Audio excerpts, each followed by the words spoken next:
Getty Images The U.S. trade deficit isn't getting any smaller despite efforts by the Trump administration to bring it down. The numbers: the nation's trade deficit rose 1.3% in September to a 7-month high as imports set a fresh record, confounding efforts by the Trump White House to bring deficits down. The deficit edged up to $54 billion from a revised $53.3 billion in August, the Commerce Department said Friday. Economists polled by MarketWatch had forecast a $53.6 billion gap. It's the second biggest monthly trade deficit since Donald Trump became president in January 2017. What's more, the trade deficit with China set a new record despite U.S. tariffs meant to punish the country for what the U.S. considers unfair trade practices. The U.S. trade deficit added up to almost $447 billion in the first 9 months of 2018. That compared to about $404.5 billion in the same span in 2017. The U.S. is on track to post its biggest deficit in a decade. Read, U.S.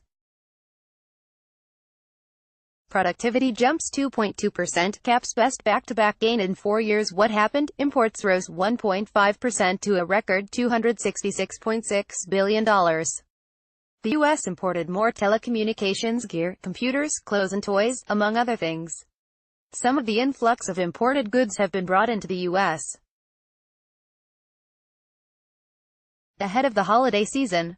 Meanwhile, exports also increased 1.5% to $212.6 billion. The U.S. shipped more oil, aircraft, autos and drugs. The impact of U.S.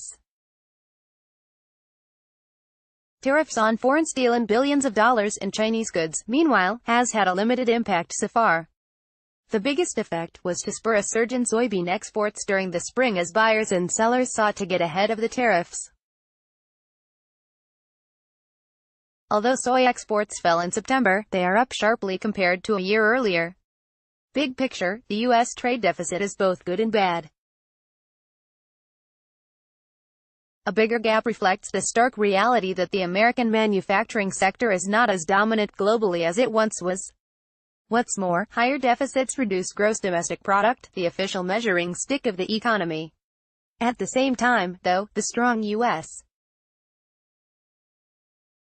economy means Americans can afford to spend more compared to people in other countries. And a higher value for the dollar also makes foreign goods and travel less expensive. The Trump White House desperately wants to slash the trade deficit, but unless it's accomplished by U.S.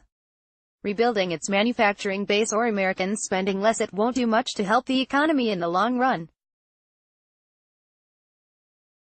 As it stands now, the deficit in 2018 is on track to be the largest in a decade.